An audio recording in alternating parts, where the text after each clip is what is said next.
I always fixed the things on the surface. If I couldn't read and write, I learned to read and write. I would always fix these things on the surface level.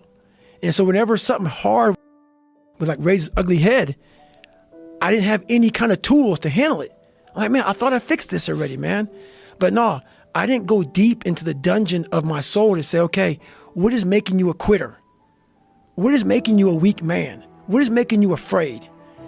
That's why I kept on quitting and going back to start, or not knowing how to get through hard times. And that's why I always tell people, I'm not a theorist. I didn't study, I didn't study a book. I literally put myself in a fire repeatedly like a sword. You put a sword in a fire repeatedly and repeatedly. If you keep on doing that, you're going to get a nice sword. And then you keep on beating it. You got to beat the shit out of it. And that's what I am. Yeah. I became that. I said, okay, we can't quit. We got to figure out what is wrong with you. What's going on here? So I kept on putting the sword back in the daggone fire, and I just beat it harder. And I beat it harder. Before I knew it, I started realizing, all right, man, the brain is starting to get hard. The brain is starting to get hard. I'm waking up and I'm giving myself all this armor. So when I come out in the world, now look at that phone, I'm ready. I'm not waking up late. I'm not rushing around. I'm not disorganized, because I know I'm gonna get hit in the mouth. There's an art to getting hit in the mouth. And that is why these things are important. You have to wake up and you have to give yourself belief. You have to give yourself confidence. So it starts with that run.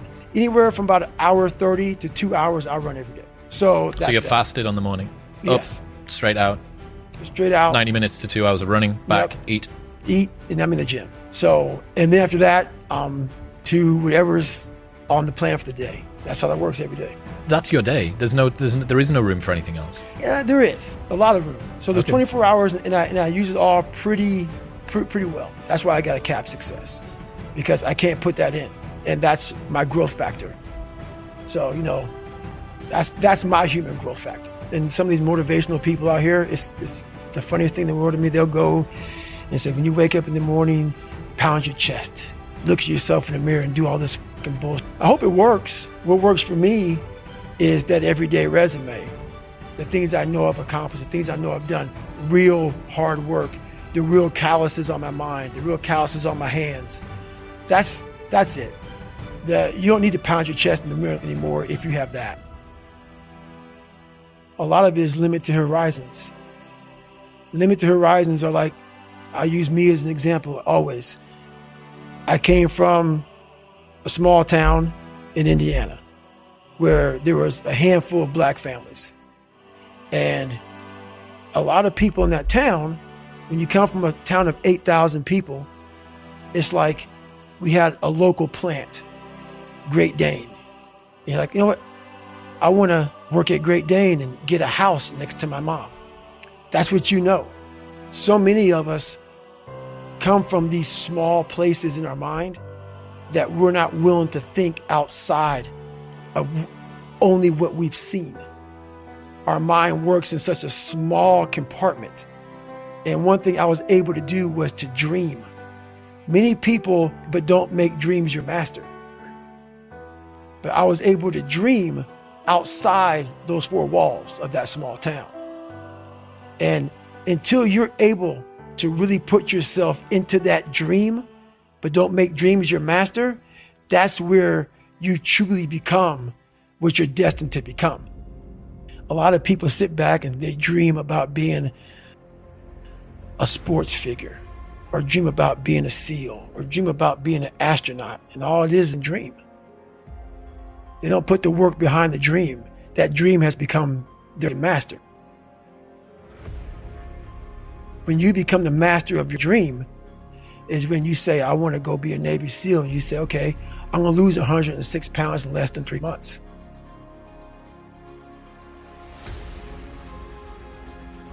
The dream was the one thing I thought about, and the dream was now gone. Now, what comes in, the dream goes away, and the laundry list of details and tasks come up.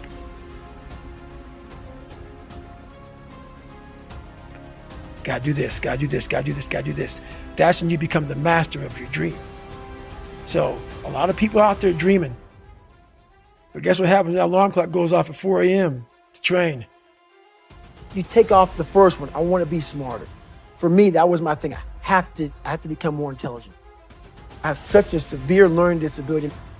I had to now get that one thing and then strategize in that one problem. How can I do this? I'm not going to learn like you. I'm not going to learn like anybody else. How am I going to figure this out?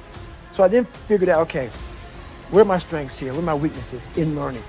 All right, man, how am I going to do this? And I figured out a way to do it by just strategizing. So how I learn to this day, if I have a big manual to study, I will have to get a bunch of spiral notebooks from the daggone store.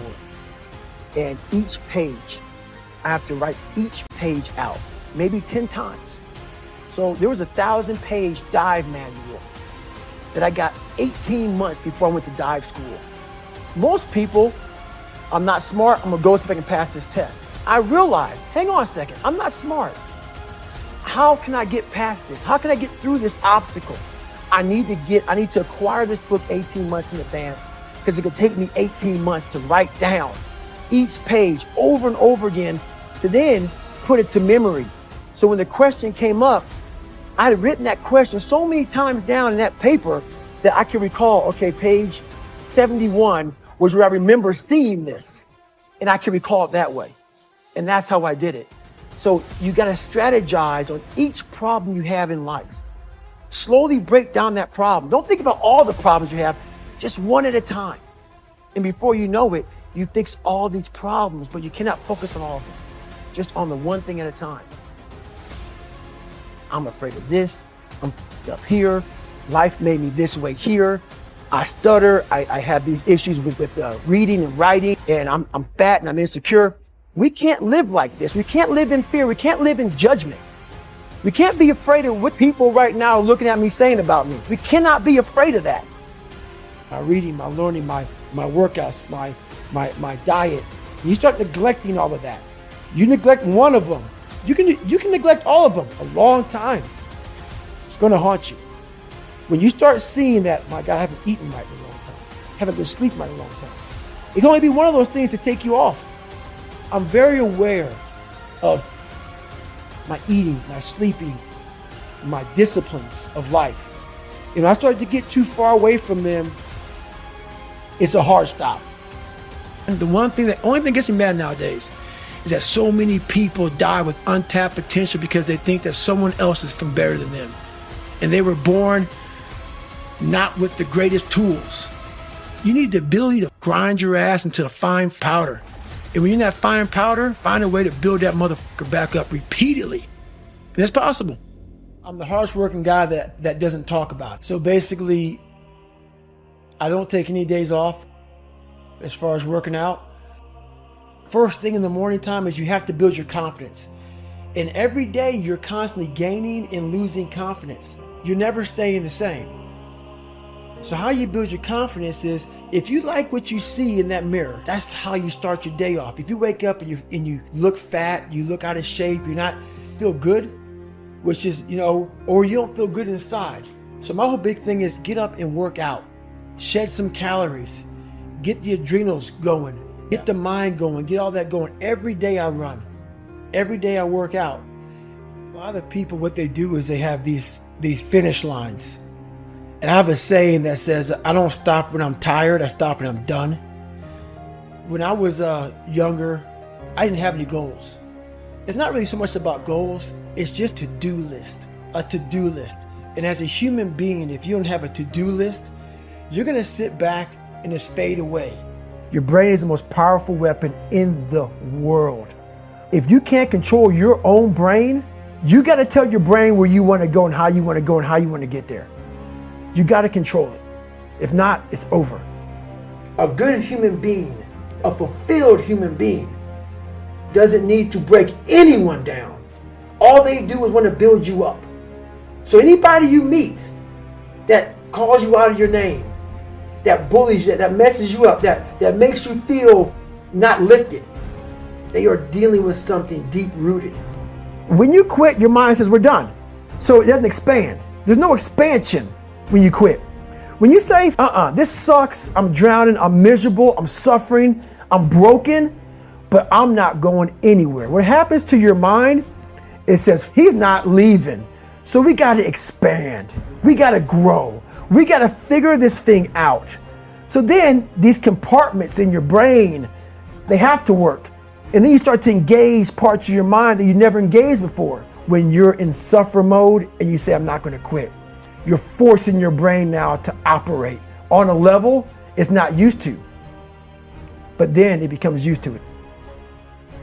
The only way anything gets accomplished, you got to work hard. I can't remember what's in this paragraph to pass this test to get in the military. Read it again. Still not getting it. Read it again. But if you're not getting it, write it out. And guess what happened? I got it. I can't swim. I'm negative buoyant. Go back again. I can't swim. Go back again. Go back again. Go back again. I got it. I realized if I keep going back and going back and going back, your mind will say, okay, we're going to figure it out, because he is not going to stop. I always equated working out to struggle. I struggled my whole life, but I ran from it. So I started realizing, man, I got to start facing the struggle, and I got to be mentally strong for the struggle. I'm training for life. Mentally, I'm training for life. I'm not training for to lift 400 pounds. And I found out on my own pretty much is that through discipline, through self-discipline, through repetition, through tons of repetition of the same thing that you don't want to do, you develop mental armor for your mind. Start to armor your mind, because your mind's like, okay, we suffer every day. We do stuff that sucks every day. So then when the suck stuff comes, you're ready for it.